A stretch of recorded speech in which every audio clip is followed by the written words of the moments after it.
All right, Michigan had a really good 10-point win last night. Going to go over about 3 plays here that really exposed Creighton and their defense. So this is going to be the first clip. Simpson's going to use a little P&R ball screen with Teskey. And right away, you see there are 3 shooters on the far side. So that's going to keep the backside defense pretty occupied. Teskey right here, he does a really good job of not taking one more step forward.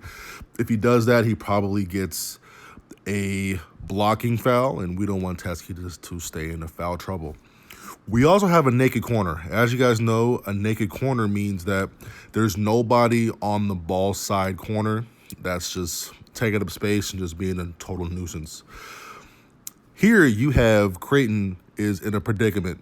The guy who's guarding Eli Brooks, which is on like the top wing there, he does not do a very good job of hedging down and bothering Simpson here. On top of that, Livers is now crashing, which is going to confuse both Ballack and Ragnarowski because you have Nunez still as the shooter. So when you see Simpson here really get in the paint, number 5, Tyshawn doesn't do anything. And then you have Nunez wide open. Not only that, you have Creighton closing out with 2 guys. So, yes, he made the shot great. But you have 2 guys closing out on 1 shooter. If this is a miss, look who's under the hoop. You have Teskey and Livers in a 2-on-1 situation. Teskey has anything long. Livers has anything short. Creighton gets put in a really bad spot right there. Next up, we have another P&R. They kind of picked on the freshman guard here. Really good screen. Another time where the corner is naked.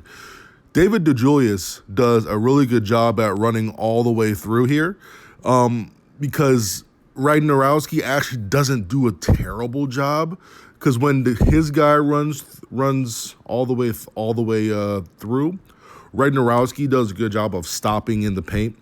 Ragnarowski's the guy who's like towards the hoop right now. Then right here, the Creighton guard, who's a freshman, does a really poor job of getting back in front in time.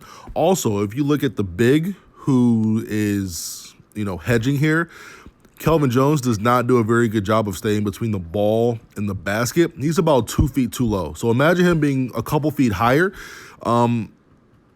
He probably discourages this pass. Not only that, you have Johns creeping in from behind. So Ballack can't dig down on Teskey here. So now you have a result in a 7-1 guy on a 6-2 guy down low, and that's an easy bucket. Next up here, we have a double high screen stagger type of P&R.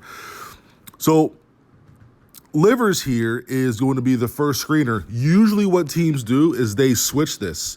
They switch this screen because you have a 6'4 guy guarding Simpson, then a 6'5 guy guarding Livers. Same size, they should switch. But Creighton decides not to for some reason. Then you have Teskey coming in last here. Also, away from the ball, you have 2 shooters to keep those guys occupied.